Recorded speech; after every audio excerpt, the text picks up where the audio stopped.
bienvenidas. Nos damos a inicio al Cuerpo Académico 2025 y quitándole solemnidad, dejo la palabra a Ulises con el tema de desigualdades y determinantes sociales de la salud, y luego a Sandra, que vamos a ver los temas que nos propone, pero desde el programa en sustentabilidad de la Iberoleón.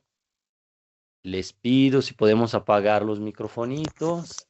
Creo que David, Lupe tienen por ahí. Y Ulises, todo tuyo. Y el Excelente, escenario, muchas te gracias. escuchamos. Muchas gracias, qué gusto volver a estar en el cuerpo académico. Les voy a hacer una pequeña presentación de lo que estuve trabajando un poquito y lo quise ligar también al tema de medio ambiente para que entremos, digamos, también con el programa de sustentabilidad. ¿Sale, vale?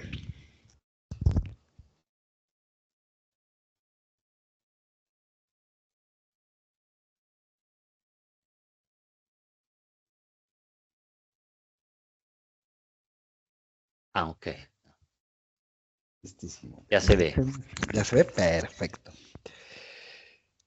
Bueno, pues un poquito la idea de esta presentación es un poco irles planteando un elemento que es precisamente que son las desigualdades sociales. Lo quise contextualizar más o menos en el contexto nacional, en el contexto de Guanajuato, para llevar a una serie de reflexiones. Y de hecho, bueno, va a tener algunos elementos también para que hagamos un poco de análisis con broma. Inicio con el título de un libro de Mario Brofman que se llama Cómo se vive, se muere, y tiene que ver sobre las desigualdades de lo que sucede en el mundo. Entonces, una primera pregunta que les quiero dejar en el aire va a ser, ¿qué piensan que son los determinantes sociales en salud?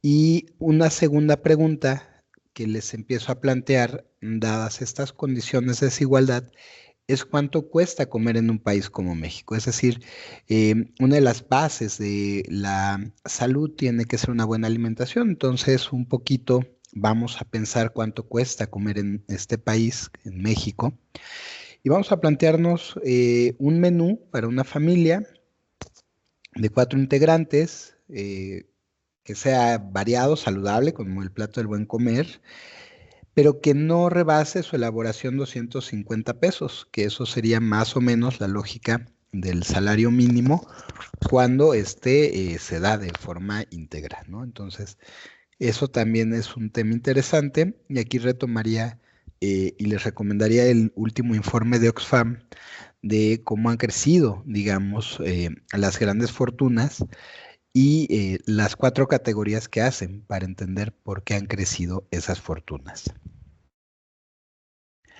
Bueno, ¿qué son los determinantes sociales de la salud? Son todas las circunstancias en las cuales nos reproducimos, nacemos, crecemos, trabajamos y vamos envejeciendo. Aquí hay varios elementos que influyen en estos elementos y estas condiciones siempre van a estar presentes, ¿no? Una de las condiciones más importantes y estructurales es evidentemente el sistema económico, el segundo es el político, y esto lleva a desarrollar normas políticas y programas públicos que determinan las condiciones.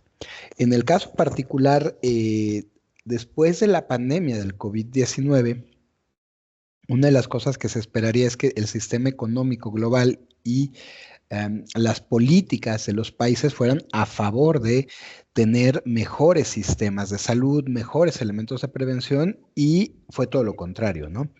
Aquí vamos a contextualizar un poco. Estados Unidos y Argentina salen de la Organización Mundial de la Salud en función de una serie de creencias, en función de una serie de elementos, pero también en función de una serie de elementos que van a complejizar una vez más el periodo y la complejidad del sistema sanitario. Esto me lleva a esta parte que condiciona a las personas que viven en estos países. Uno de los países que peor hizo las cosas fue Estados Unidos, curiosamente en el mandato de Donald Trump, ¿no? Porque el señor consideraba que el COVID no existía, el señor consideraba que las cosas no funcionaban y durante el cambio de administración, ya con Joe Biden, se tuvo que hacer todo un cambio de las políticas de salud. Esto implica un cambio mucho más profundo, mucho más complejo y preparar otros elementos. ¿Esto cómo desarrolló el proceso vital, es decir, los momentos de salud? Bueno, pues esto implicó que fuera el país con la peor gestión en el mundo, ¿no? Y también visibilizó algo que es muy cierto en Estados Unidos. Las desigualdades son profundas, es decir, murieron más incluso por temas de raza, de acceso a los medicamentos, y la pandemia visibilizó no solo en Estados Unidos, en todo el mundo, eso que son las desigualdades sociales en materia de salud. Desmontó estas creencias de que la salud básicamente es solo un tema biológico. No, es también un tema social y tiene unas consideraciones importantes. Vamos a plantear ahora un contexto más nacional y lo voy a hacer a nivel nutriológico. Y aquí quiero un poco que nos reamos un poco con esta reflexión. México es un país donde la dieta no es la misma, está condicionada por regiones, por accesos, incluso a ciertos alimentos, formas culturales y estilos de guisar. Al final me van a responder cuántos tipos de tamales hay en México. Espero que no tengan mucha hambre. Y me van a contestar si todas las quesadillas llevan queso o no. Les platico y les pongo esta consideración, porque creo que es también una forma de ir visibilizando la magnitud del aspecto social en salud. Es muy complejo hacer una gran política nacional, ¿no? Se requieren políticas evidentemente regionales, focalizadas, cercanas en estos elementos que permitan la construcción de un verdadero sistema de salud. ¿Cuál es el problema, digamos, en el caso de México? Que desafortunadamente, y me regreso, el sistema político condiciona, es decir, los actores políticos pelean en una arena, muchas veces hasta con intenciones mezquinas, es decir, este es el mejor sistema de salud porque es el mejor sistema de salud por ciertos indicadores que a veces ni siquiera demuestran una realidad tan palpable, es decir, solo esconden ciertos elementos. Por el otro lado, para el sistema económico, en México, digamos, se ha vuelto una verdadera industria la salud. Y aquí enfermarse en México, el contexto haría que más o menos el impacto, y lo vamos a ver en unas gráficas, de cuánto se perdería en términos reales de dinero por una enfermedad o cómo se volvería un tema catastrófico para una familia, va desmontando estos elementos. Hay que entender que no todos tenemos el mismo ingreso. También eso condiciona el alimento, el acceso a medicamentos, a médicos. Entonces, la salud está condicionada por esta parte social. La salud se ven profundamente las desigualdades y va algo más allá de lo biológico, va algo más allá de ese punto que todos quisieran ver. Es una estructura más grande. Vamos entonces a esto. ¿Cuál es el diagnóstico que tenemos? Y yo diría que este diagnóstico es aplicable para México y para varios países del mundo, sino que para todos, incluyendo a Dinamarca, que tanto se gusta comparar con Dinamarca. La salud está marcada por arenas sociales, políticas y económicas que van a determinar un acceso real a los servicios de salud. Es decir, yo puedo tener una condición que me permita ir al seguro social, pero eso no significa que vaya a tener un buen servicio de salud. Como no significa que el seguro social sea malo, significa que hay condiciones que van a estar ahí determinando eso. Es decir, el problema no es la institución, es las condiciones que hay. Segundo, cada año que se pierde en esto, se pierde un concepto que son años de vida saludable perdidos. Y aquí quiero hacer una acotación interesante. Este dato, que es totalmente macroeconómico, que se usa para muchas aseguradoras, implicaría todo lo contrario, buscar que los sistemas sanitarios fueran más resilientes, que se buscara que las personas tuvieran una mejor calidad de vida, pareciera que se ha utilizado solo para hacer una segregación mayor. Y esto vuelve a ser un acento del sistema económico en el sector salud. Actualmente, y vamos a plantearlo así, no estamos preparados como planeta para una nueva emergencia sanitaria. Pongamos un escenario menos catastrófico que el COVID, sería grave no por la enfermedad en sí, sino por las condiciones sociales y económicas y sobre todo por la altísima dependencia de la inversión privada en el desarrollo, investigación y producción de todos los fármacos. Todos los estados son absolutamente vulnerables a estos vaivenes y decisiones de entes privados, algo que como lección del COVID no se aprendió. Después de la pandemia se han acentuado con mayor fuerza las desigualdades sociales en el mundo y particularmente en la salud. El acceso a la salud se ha vuelto casi un privilegio y ya no un derecho. Lo que seguimos viendo es un desmantelamiento de los servicios de salud en todo el mundo, un avance en una privatización silenciosa, y yo aquí diría que lo más grave es que aquí no hay signos políticos. Todos los países van transitando hacia eso. Y ponía también el caso de Dinamarca, porque es un caso donde también ya empieza a haber un debate de si es necesario empezar a hacer segregaciones en su propio sistema de salud. Es decir, aquí hay algo más, hay una superestructura global que estamos viendo hacia la privatización. ¿Por qué o en qué sentido? Pues básicamente porque la salud sigue siendo el mejor nicho de mercado. En la salud no hay bien sustituto, es decir, uno está sano o está enfermo, uno está vivo o está muerto, no puede sustituir eh, a la persona, o sea, nadie me puede sustituir a mí. Vendrá otra persona que será diferente a mí, que hablará tal vez el tema, pero no soy un bien sustitutivo. Y este es el problema de la parte estructural. Para el mercado, pues es un nicho delicioso. ¿Por qué? Porque pues, obviamente las personas quieren tener una vida saludable, obviamente las personas quieren estar vivas. Y eso los puede llevar a estar pagando, digamos, los elementos necesarios para estar quedando. Voy a empezar ahora con la parte diagnóstica que hablaríamos como si fuéramos a hacernos estudios de gabinete. Bueno, esta es América Latina. Quiero señalar más o menos, Cuba es el que más invierte.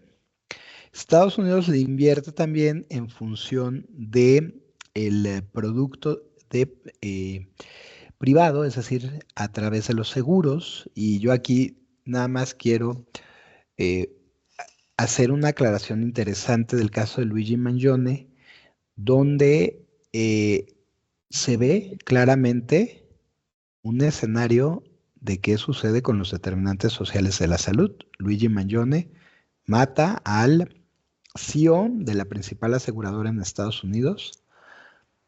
Un debate que actualmente es interesante en algunos puntos es el señor mató a una persona, obviamente se le juzga por homicida, pero el debate es, ¿mató a la persona o mató a lo que representa? Es decir, simbólicamente mató a la aseguradora. Y aquí también volvería a señalar un tema que debería de encender un debate más profundo sobre los determinantes sociales. El señor es visto en muchas esferas, y no solo de Estados Unidos, sino del mundo, casi como un héroe. O sea, estamos encontrando ahí un tema más o menos que llamaría una reflexión profunda de por qué se debe limitar a la iniciativa privada en temas sanitarios.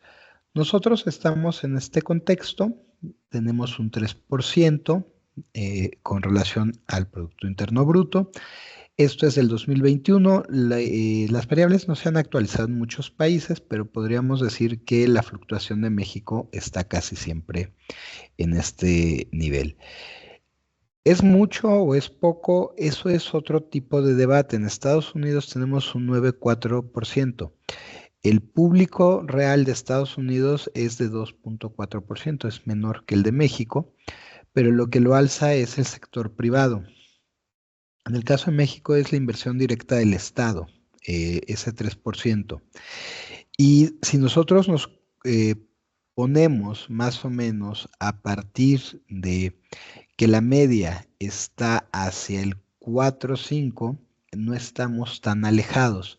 Aquí el tema es si se distribuye correctamente, si esto llega a las personas y cómo se hace ese acercamiento. Y un poquito lo voy a desglosar con la otra parte, el diagnóstico. Bueno, más o menos lo que ustedes ven es que México tiene una cobertura del 32,5. ¿Esto qué quiere decir de los municipios? Más o menos todos los países, todos los municipios del país urbanos tienen una muy buena cobertura en materia de salud. Sin embargo, tenemos un problema. Por cada 1,000 habitantes solo hay una cama hospitalaria y solo tenemos para cuidados intensivos, es decir, podemos crecer hasta 7 camas. Si más o menos cerramos el 7,6 a 8, en una verdadera emergencia, hasta 8 camas por cada 100,000 habitantes. Entonces ahí hay un problema en las razones. Y aquí es donde quiero enseñar algo. Estados Unidos no tiene cobertura pública en sus condados, sus camas siguen siendo privadas y pueden expandirse en función de las necesidades del mercado. Quizá los pocos lugares donde vemos el 100% podríamos explicarlo por tamaño y por su relación. Si nosotros eligiéramos Colombia, que es otro país con el que nos comparamos mucho, estamos prácticamente en las mismas circunstancias, ¿no? Salvo por la parte de expansión de camas en emergencia, ahí sí habría un tema a debatir. Estos datos, por cierto, son del 2023, entonces son relativamente correctos y recientes. ¿Qué quiere decir esto? Que ojalá nunca más volvamos a tener una emergencia sanitaria. Y lo digo de todo corazón porque si no va a ser grave. Les tengo también la otra parte negativa. Sí va a pasar en algún momento, así que esperemos que sea en muchos años y no lo tengamos que padecer. Siguiendo en este tema de las desigualdades, pues aquí ya empezamos a ver el coeficiente de Gini y vamos a ver la razón de Kuznets, es decir, cómo se ven las desigualdades socioeconómicas en este país en materia de salud. Bueno, primero quiero posicionar más o menos nuestras desigualdades son relativamente profundas. Es decir, el gasto ajustado interno bruto para estos temas sanitarios, hacia las desigualdades y hacia la razón de Kuznets, que es una desigualdad en función de cómo crecen los ingresos, nos pone en una situación sumamente desigual, prácticamente igual que Estados Unidos, es decir, quien tiene dinero tiene acceso a la salud, quien no tiene dinero no tiene acceso a la salud. En el caso de México, todavía lo que es la seguridad social, el ISSSTE, el IMSS y SAFAM logran más o menos contener esto. Sin embargo, desde el Seguro Popular es evidente que no se logra bajar esas desigualdades. Y aquí hay que entenderlo de una manera más compleja. El IMSS Bienestar no va a tener la capacidad. O sea, sí tiene que haber una inversión mucho más profunda, un debate mucho más profundo hacia dónde dirigir el sector. Obviamente esto ya tenemos arrastrando este problema prácticamente poco más de 10 años. Y pensar que se va a resolver en 1, en 2 o en 3 años es imposible. Se requiere una política pública transeccional al menos de 2 sexenios para corregir y empezar, digamos, a vislumbrar hacia dónde va el sector salud. El problema empezó, y yo lo insisto, hacia el 2014-2015. Es cuando empezó esta circunstancia. ¿Sí? Ahora sí quiero empezar a acercarme un poco a los temas medioambientales. La esperanza de vida en México para los hombres va entre los 68 y los 71 años. Sin embargo, hay una mortalidad atribuible a la contaminación del hogar y el aire atmosférico. Si alguien aquí nació en la Ciudad de México entre los 70s, 80s o ha vivido en la Ciudad de México entre los 70s a 90s, pues ¿qué creen? Tenemos la posibilidad de tener una reducción de esperanza de vida de hasta casi 20 años. ¿Qué quiere decir esta tasa? Esta tasa es que los hombres vamos a tener un impacto en nuestra tasa de mortalidad, es decir, podemos morir más jóvenes o desarrollar más jóvenes una serie de enfermedades que pueden poner en riesgo nuestra vida.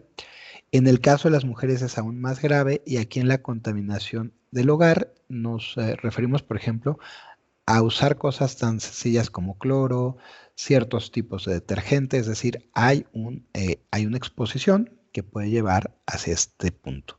Es decir, las desigualdades también están marcadas por el tema del sexo, es decir, también en función del tema del sexo y particularmente de los roles de género, tiene un cariz que se vuelve más complejo. Y aquí viene la razón en el caso de las mujeres. Como vemos, es un impacto mucho mayor. Las mujeres tienen una esperanza de vida de arriba de 70 años, casi 75 años. Ellas pueden perder hasta 30 años, ¿no? Eso tiene que ver con los determinantes, eso tiene que ver con las condiciones y con la estructura. Estamos viendo entonces que los determinantes sociales cada vez están más arraigados y yo voy a cerrar un poco con la medicación, es decir, con el tratamiento y un poco con el escenario de curación. Se requieren ya mecanismos de redistribución económica porque mientras esto no se haga, plantear mejoras al acceso a los sistemas de salud es un poco dar la vuelta en redondo, es no encontrar un sentido. Dos, en todo el mundo, si no se potencia el sector público, si solo se potencia el sector privado y se sigue asociando a la salud con seguridad social y no se les da su independencia en cada caso, va a haber un problema grave, ¿no? Y me parece que estructuralmente se tiene que independizar tanto las decisiones políticas y económicas al sector salud. E insisto, no es catastrofismo, pero sí es realidad de que va a llegar en algún momento otra pandemia. Créanme que va a llegar. Más o menos los libros de epidemiología decían una cosa muy sencilla. Las epidemias son cada 100 años. Las pandemias son cada 100 años y las epidemias son cada 25, cada 50 y cada 100 aproximadamente.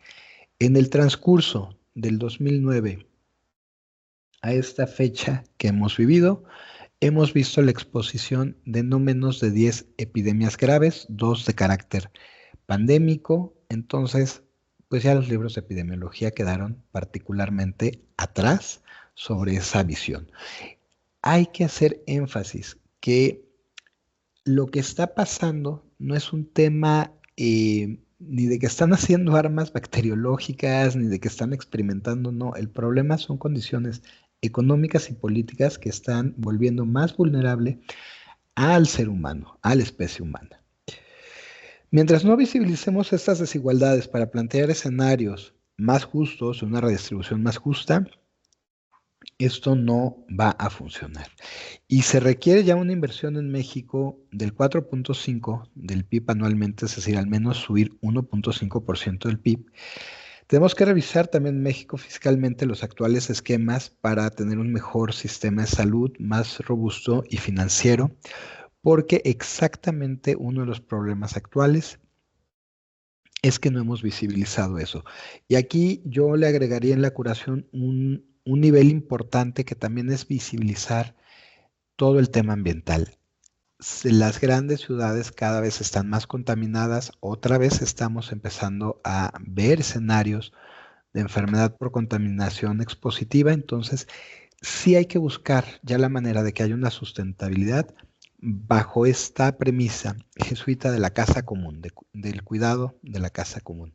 Y con esto yo terminaría mi exposición. Muchas gracias.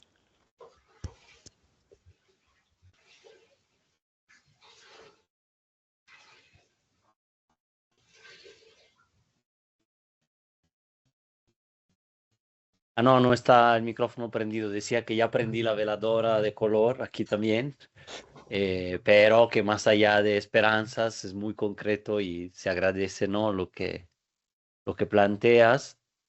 Em, no sé si quizás, como estamos todos muchos muy reunidos, Sandra, ¿tú quieres intervenir ahora con algo de la parte del programa, etcétera, y dejamos para todo el debate o preguntas interrelacionadas al final?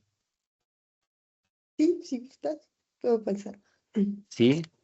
Ok, Claro. entonces te escuchamos, vamos anotando aquí cosas y al final ya platicamos. Espera, espero. Sí. Ok, primero les voy a mostrar un poco, les voy a compartir acerca del programa de sustentabilidad, un poco para tenerlo, sí se ve, ¿verdad? Porque aquí no lo veo muy bien. Sí, Sí, ok. igual se puede expandir todavía como presentación, pero se ve, No se ve ah, chiste. Ah, déjenme ver. o sea, se ve como PowerPoint con toda la Todo lo tira demás. y sí, Ah, deja- Abajo en... sí. Déjame ver por aquí. Mm, a ver, como pantalla. Ahora sí lo ven, no. sí, Sí, a ver, bien, Ahora bien. sí, perfecto. ahora sí. Gracias, es que sí, también soy mala para Teams. Entonces, bueno, les voy a compartir un poco de lo que se plantea en pues en esta reestructuración del programa institucional de sustentabilidad. Sobre todo focalizado como al plan institucional que tiene la Ibero. La verdad es que yo considero que el trabajo que ha hecho Yeshua a lo largo del programa institucional es muy bueno y han dejado pues como pendientes que la verdad queremos seguir trabajando. Entonces, en ese sentido, bueno, nada más les voy a mostrar rápidamente los objetivos del programa que estaban marcados ya como Yeshua lo había contemplado, en el informe de sustentabilidad de 2022, donde nos mostraba que hay 4 objetivos, ¿no? El primero que es la educación ambiental, el otro que es la investigación, lo del campus sustentable y finalmente la incidencia social. En este sentido, pues lo que se pretende es, en una parte, fomentar la cultura de la sustentabilidad, no solamente en la parte de los estudiantes, sino también en la parte de los profesores y el personal administrativo, también complementar pues con los programas académicos curriculares y aquellos que tienen la competencia de sustentabilidad, pues reforzarla dentro de estos esquemas. Entonces, dentro de la parte de investigación, pues es impulsar esta parte de investigación de sustentabilidad y de cambio climático, y ahora está muy focalizada al tema de agua por los problemas que estamos sufriendo en la zona. Por el otro lado, también está el campus sustentable, que como ustedes lo sabrán, tenemos 2 acreditaciones, una que es aquí en el estado, que es las buenas prácticas ambientales, y la otra que es la de Green Metric. Entonces, actualmente se está haciendo también por parte de servicios generales lo que se conoce como la ISO 14001, que también es otra norma de acreditación ambiental, una acreditación ambiental para justamente temas de regulación de residuos, etcétera, ¿no? Entonces, esto pues con el fin de llevarnos a hacer esto un campus más sustentable, que sea más ecológico, que tenga menor incidencia en contaminación, sobre todo para disminuir nuestra huella. Y la otra pues es la parte de la incidencia social, que pues nos urge tener esta interacción o esta vinculación con diversos actores, tanto sociales como gubernamentales, para un desarrollo sustentable de la región, ¿no? Entonces, en este sentido, pues el primero es la educación ambiental, conferencias, talleres y asignaturas, que es lo que tenemos. Entonces, las actividades son todas las de Campus Verde. En Campus Verde prácticamente nos estamos rigiendo por los parámetros del Green Metric, que son residuos, energía, cambio climático, educación, agua, transporte, infraestructura. Es decir, todo alineado a los objetivos de desarrollo sostenible. En esta misma línea, pues estamos intentando cambiar nuestra estructura, nuestros residuos, la energía, a alinearnos a estos objetivos, ¿no? Actividades de investigación como la difusión, la comunidad de investigación y el desarrollo sustentable a través de la vinculación no solo con la parte gubernamental, sino con otras instituciones homólogas, ITES o Ibero, pero también con algunas externas como Universidad de Guanajuato o UNAM o algunos otros centros de investigación. Entonces, como les decía, Yeshua tenía proyectos que estaban en el camino y que no se llegaron como a materializar de manera inmediata, pero el objetivo es seguir los proyectos que tenía y consolidarlos. Entonces, en ese sentido, en el plan está hacer proyectos de investigación o de incidencia social a través de interacciones con otros departamentos, con otras instituciones y con CESCOM, participar fuertemente en la difusión y foros, congresos y conferencias, a través de mostrar nuestras investigaciones, pero también en la participación de dar estas conferencias. Por el otro lado, que tenemos planteado es fortalecer la educación en temas ambientales en el instituto o en la institución, en todos los niveles. Es decir, se están planteando realizar cursos para estudiantes, para profesores en temas de sustentabilidad y de educación ambiental. También cursos autogestivos para profesores en un primer tiempo, sobre todo por el manejo de los laboratorios. Nosotros tenemos en los laboratorios como un área de oportunidad muy grande porque hay una generación de residuos que son unos muy contaminantes y otra de manera exagerada. Entonces, un poco poner en contexto a todos los profesores que dan laboratorios para intentar que hagan prácticas más sustentables, que sean menos contaminantes, con tóxicos, digamos, o con reactivos químicos que sean menos tóxicos, ¿no? Por otro lado, pues está la jornada del agua, que en este sentido se va a llamar o estamos pretendiendo llamarla como Sembrando el Futuro del Agua. El tema del agua está altamente posicionado en digamos, que en este periodo gubernamental. Sin embargo, yo ligo un poco lo que decía Ulises de cómo vamos a disminuir estas pandemias, y al final lo que se ha visto a nivel global es que la restitución de nuestros sistemas ecológicos se da gracias a la reforestación y al resaneamiento de las plantas, de los árboles, etcétera, porque justamente estos son los que filtran o los que controlan los microorganismos patógenos. Entonces, en este sentido, cumplen dos funciones, ¿no? La restitución del ciclo del agua, pero también la disminución de organismos que son potencialmente patógenos para nosotros, es decir, la limitación del betón y el cambio hacia ecosistemas más naturales, digamos árboles, pasto, etcétera,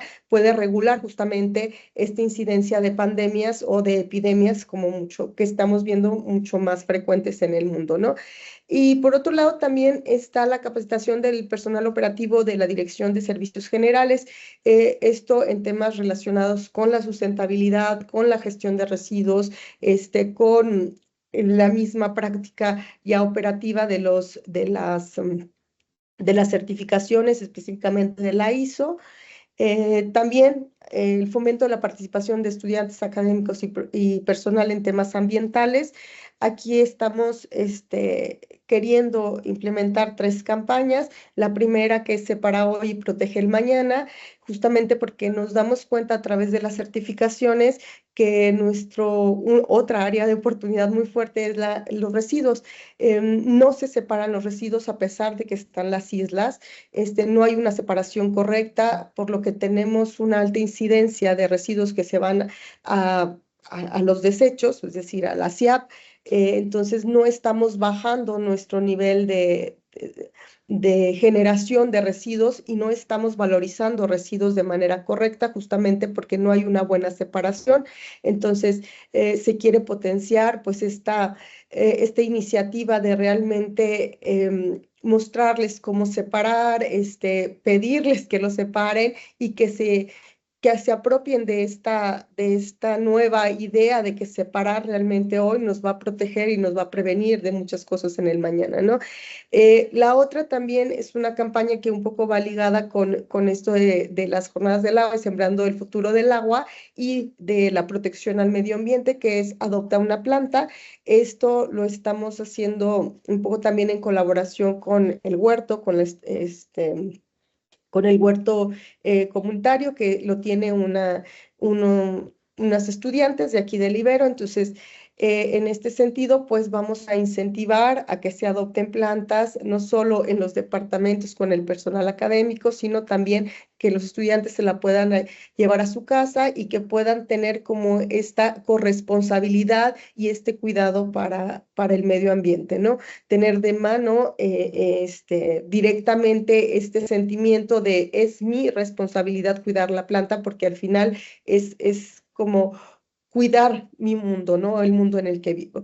Y la otra es que también lo estamos hablando con otro de los grupos, es esta campaña para trueque de libros, en el tema de reciclaje, de un poco, por la utilización de segunda mano, que es esta campaña de Cambia tu mundo, cambia tu libro, un poco para hacer el recirculamiento, con el Departamento de Cultura también y con la biblioteca, el recirculamiento de libros, pero también como en esta orientación hacia el reciclaje y hacia la menor generación de basura, ¿no? O sea, que los libros no terminen en un basurero nada más porque sí, cuando ya hacemos la limpieza general, ¿no?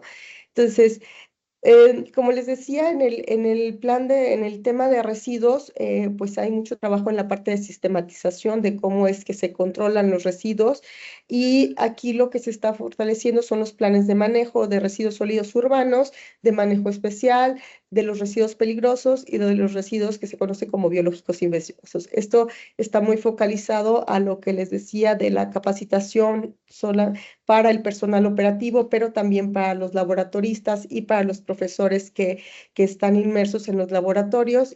Tenemos que tener planes de manejo de todos estos residuos, sobre todo para incentivar la valorización y disminuir nuestra huella. Se está trabajando también en el huerto, acrecentarlo, tener una localización fija y ligado al tema de residuos, utilizar los residuos orgánicos que se generan para una lombricomposta que en un principio va a ser manejada por los estudiantes que manejan el huerto, pero se pretende se escale con la parte de servicios generales a unas pilas de lombricomposta para justamente utilizar estos residuos o esta composta para los árboles que tenemos aquí, ¿no? Entonces, aquí también vamos a incentivar el curso de Crea tu Huerto en Casa. Esto no solamente para los estudiantes y personal de aquí del Ibero, sino en colaboración con CESCOM para la comunidad de Alfaro, intentarles pues un poco trabajar la cultura de medio ambiente, de huerto y de sustentabilidad y de creación de pues nuestro propio alimento, ¿no? Hay otro tema muy importante que dejó también ahí, estaba en el tintero con Yeshua, que es el inventario de la flora y fauna de nuestra institución. No lo tenemos completo, no hay evidencia de que tenemos clara en cuestión de árboles ni en cuestión de la fauna. Ya platicando con Yeshua, me decía, por ejemplo, que había tlacuaches, que había una gran cantidad de insectos, hay ardillas, hay una familia de ardillitas por ahí. Entonces, en este sentido, un primer paso es crear este inventario de flora y fauna, y un segundo paso sería el cuidado de esta flora y fauna por parte de todos, ¿no? Como les digo, hay familias ahí de ardillitas que he visto, y entonces también pues incentivar el cuidado de ellas, y que ellos pertenecen a esto, ¿no? A esta comunidad también. Entonces, la vinculación también queremos fortalecerla con dependencias gubernamentales, con asociaciones y con ONGs, un poco para posicionarnos también en León como en temas ambientales y ser, digamos, levantar la mano y a dar nuestra opinión en lo que está pasando en Guanajuato, porque así como decía Ulises, no solamente en México o las personas que viven en México, las personas que vivieron en Guanajuato en el mismo tiempo, también la reducción de la calidad de la vida, del periodo de vida y de la calidad con la que vivimos se ha hecho mucho más evidente en los últimos años. Y por último, lo que se pretende trabajar en este último tiempo es la página web de Ibero Sustentable, donde justamente se puedan subir estos cursos, el calendario ambiental, fortalecer algunos ámbitos, difusión de algunos temas en cuestión ambientales, tocando el tema el de Donald Trump, también, por ejemplo, la salida, que ya los invitaremos a una primera mesa de diálogo, que esta salida de Donald Trump del Acuerdo de París, que son las implicaciones a nivel mundial de que no cumpla con todos estos requerimientos que se tienen, ¿no? Digamos, Estados Unidos es uno de los sitios con mayor contaminación o que genera mayor contaminación y gases de efecto invernadero, y su salida de este Acuerdo de París, pues cuáles son las implicaciones que va a tener, ¿no? Entonces, todos estos temas de difusión, de conocimiento general y difusión de lo que se está haciendo en el programa de sustentabilidad, pues es muy importante para que se visualice no solo en la institución, sino también hacia afuera. Entonces, en general, pues esto es lo que se pretende trabajar como plan 2025-2026 en la parte de sustentabilidad y del programa. Entonces, no sé si de esto tengan alguna duda o alguna pregunta. Okay. Gracias, Sandra. No, sí, claro, yo creo que da para entre los dos hablar mucho, pero ¿tenías otras cosas que querías exponer también?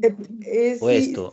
Ok. quieren, les No, puedo un poco mostrar de manera muy rápida el proyecto que yo estoy trabajando de sí, investigación. Sí. sí, yo digo que demos así, das el cierre con eso, que estaba previsto también, pero justo era lo que te iba a preguntar al inicio, y con eso ya después ya desatamos aquí. Ok, entonces, ok, aquí sí ven mi presentación, ¿verdad? Sí, sí. Sí. Ok, entonces, bueno, de manera muy breve, desde hace 2 años yo tengo inscrito aquí en la Dirección de Investigación y Posgrado un proyecto que es de Presa Blanca, ¿no? Presa Blanca es una presa que está aquí en León. Entonces, yo di esta plática hace algún tiempo y la denominé de saneamiento de agua como una necesidad olvidada, en este caso, pues el caso de Presa Blanca, que es con lo que yo trabajo. Y bueno, yo les quiero comenzar con esta frase que dice que olvidamos que el ciclo del agua y el ciclo de la vida son uno mismo, ¿no? Esto es muy importante justamente en el panorama que nos encontramos actualmente. Entonces, hablando un poco de la contaminación ambiental, nosotros tenemos 4 parámetros que digamos, ponen de manera crítica a nuestro estado en cuestión ambiental, ¿no? Por ejemplo, en julio de 2024, la Conagua señalaba que 44 de los 46 municipios tenían sequía, tenemos acuíferos que están sobreexplotados, agua que está contaminada, y somos el 4.º lugar en tomas clandestinas de hidrocarburos. Actualmente, con fecha de 31 de enero, se fijan nosotros, este es el monitor de sequía en México y lo que nos señala es que aquí está Guanajuato y nosotros tenemos de sequías, o estamos en un clima o en un monitor de sequía de anormalmente seco hasta sequía severa, ¿no? Y en este sentido, eso significa que otra vez no tenemos una gran cantidad de agua, sino que esta sequía prolongada cambia los ecosistemas completamente, ¿no? Una de las características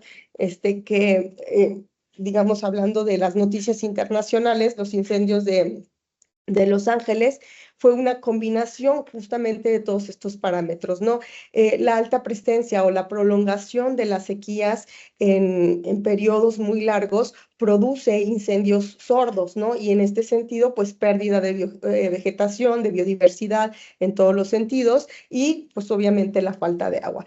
Se fijan realmente nosotros como precipitación anual en el otro mapita que estamos aquí, no tenemos porcentajes muy elevados o milímetros muy elevados de porcentaje de lluvia, de precipitación acumulada mensual. Entonces prácticamente estamos entre 0.5 y 5 milímetros que llueve, ¿no? Estos son datos, por ejemplo, de enero 2025. Entonces tenemos poca precipitación de agua, o sea, tenemos poca lluvia y tenemos una sequía bastante importante.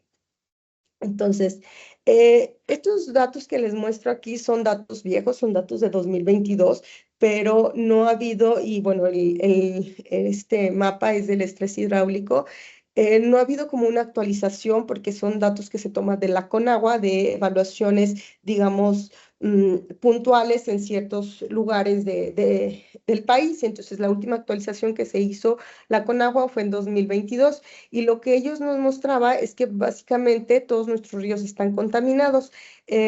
Lo que ellos no muestran es una contaminación, por ejemplo, por metales pesados, contaminantes emergentes, y como contaminantes emergentes, por ejemplo, entendemos medicamentos, nanopartículas, hormonas, proteínas, todo este tipo de cosas, ¿no? Simplemente nos dice que pues hay una gran cantidad de sólidos, es decir, materia suspendida, y en este sentido pues hay coliformes totales, o sea, bacterias que pueden producir diarreas, vómitos, etcétera. Sin embargo, no hay un estudio amplio de todos los demás contaminantes, pero se sabe por publicaciones de algunos doctores de la Universidad de Guanajuato, de la UNAM y de otros lugares, que tenemos nosotros una gran cantidad de metales pesados como cromo, como arsénico, como flúor, algunos otros, y ya estos tres pues son altamente contaminantes, son tóxicos, son carcinogénicos y producen daños realmente en poblaciones muy pequeñas o muy grandes que pueden ser fatales, ¿no? Entonces, por el otro lado, yo les decía que teníamos sequías y no teníamos una precipitaciones anuales, digamos, con gran cantidad de agua. Entonces, esto ha llevado a que pues los acuíferos que tenemos en el estado de Guanajuato, que son 20, se sobreexploten. Es decir, estamos sacando mucha mayor cantidad de agua de la que pues es capaz de infiltrarse y recuperarse de manera natural. Y esto tiene que ver, uno, por la sequía, pero también el otro por el cambio del uso de suelo, ¿no? Cuando nosotros cambiamos el uso de suelo, es decir, que quitamos un bosque y ponemos un residencial, o quitamos un bosque y lo hacemos para cultivos, eso limita la capacidad de retención del agua del suelo y por ende, pues que puedan rellenarse estos acuíferos.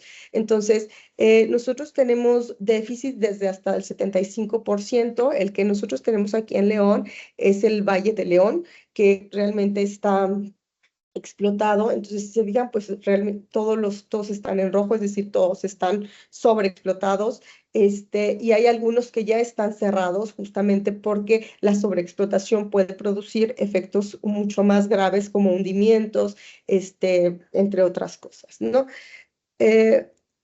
Hay, aunado pues a todas estas cosas, nosotros nos encontramos tenemos en Salamanca, pues ahí está Pemex, ¿no? Esta refinería, y tenemos oleoductos que pasan por el estado. Entonces, a partir de la pandemia y de la limitación de hidrocarburo que tuvimos, se dieron pues, los huachicoleos, que es una extracción de hidrocarburos de las tuberías y de los ductos. Sin embargo, fue tan descontrolada que hubo pérdidas, es decir, había ríos de hidrocarburo que se desechaban en diversas partes, Irapuato, Celaya, Salamanca, y en 2010 hubo uno muy importante aquí en León, que justamente pasaba por Presa Blanca, ¿no? Aquí a las afueras, en la carretera Santa Rosa de Lima. Entonces, eso nos ha posicionado en el cuarto lugar de tomas clandestinas de hidrocarburos a partir de 2024, es decir, estamos dentro de los primeros que más tomas clandestinas tiene y por ende, pues mayor derrame de petróleos, ¿no? Y en este caso, aquí en 2017 surge algo muy importante. La normativa dice que cualquier persona física o moral que produzca una contaminación tiene que resarcir el daño. Sin embargo, en 2017, la Suprema Corte de Justicia lo que hace es que otorga un amparo a Pemex para no hacerse corresponsable de la contaminación que se produce a partir de estos huachicoleros, ¿no? Entonces, antes tomaba un poco de responsabilidad, intentaba sanear o resarcir el daño, pero ahora pues ya dice, prácticamente se lava las manos, ¿no? Entonces todos los sitios que están huachicoleados y todos los sitios que se contaminaron, pues pasan a ser injerencia federal o estatal, dependiendo de dónde se encuentre, y responsabilidad del Estado de la Federación que haga un saneamiento. Y eso pues nos lleva como a estos inventarios nacionales de sitios contaminados que nosotros tenemos, bueno, en el país hay alrededor de 1,200, 5 nosotros tenemos que se llaman pasivos ambientales y 15 emergencias ambientales. O sea, el orden es sitio contaminado, emergencia ambiental y pasivo ambiental. El pasivo ambiental es cuando ya prácticamente no hay muchas posibilidades de sanearlo, ¿no? Entonces, bueno, creo que ya me toca, sí, ¿verdad? Entonces, yo empiezo a trabajar con este proyecto porque tenía bueno, hago una colaboración con la Secretaría de Medio Ambiente del Estado de Guanajuato. Aquí más o menos les muestro dónde está la ubicación de la presa, Boulevard Timoteo Lozano, al norte Río de los Gómez, en el ejido de Santa Rosa, y como les decía, estas sequías pues han desatado una gran cantidad de hechos, ¿no? Entre ellos los más importantes, los incendios sordos. Significa que se incendian automáticamente, o sea, hay sequía, hay mucho sol, se empieza a incendiar porque hay una acumulación por hidrocarburos, metales pesados, compuestos orgánicos.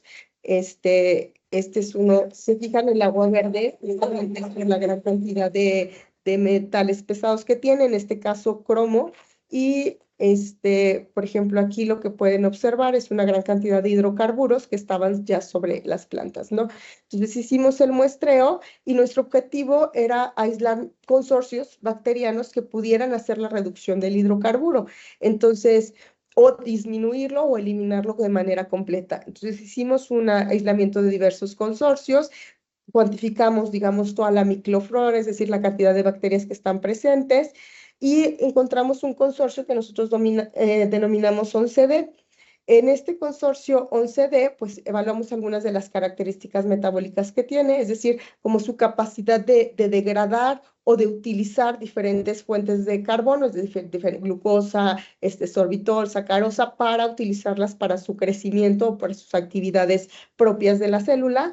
Y una vez que hicimos esto, pues hicimos la evaluación de la degradación de hidrocarburos a través de análisis que se llaman HPLC, UV visible, es decir, son estudios que nos determinan cuánto está degradando del hidrocarburo y cómo lo está degradando. Y entonces, la verdad es que estoy muy contenta porque no sé si puedan ver las gráficas. En la parte de arriba está como el espectrograma de nuestro control, es decir, de la gasolina pura, ¿no? Y entonces se va viendo cómo a las 48 horas hay un cambio en los picos, ¿no? Y esos cambios de picos nos indican que está haciendo que la bacteria o este consorcio bacteriano está rompiendo estos hidrocarburos y los está transformando en algunos más pequeños. Entonces nos indica que nuestro proceso, nuestras bacterias tienen esta capacidad de transformación de estos compuestos que son, en este caso, son aromáticos, es decir, que son complejos, compuestos muy complejos, que pueden ser muy tóxicos y difícil de degradar, pues nuestras bacterias no están logrando. Aquí son los de polaridad media y se fijan cómo empezamos con estos y ya terminamos con algunos que son mucho más pequeños, inclusive a partir de las 24 horas de interacción con el contaminante. Y aquí vemos los de polaridad baja, pues como hay una degradación y una pérdida de modificación de los picos, ¿no? Y aquí lo que vemos son los alifáticos, es decir, todos aquellos que están en línea y que no son cadenas cerradas, que en teoría suelen ser más fácil de degradar o son más volátiles o son mucho más fáciles de tratar, entre comillas.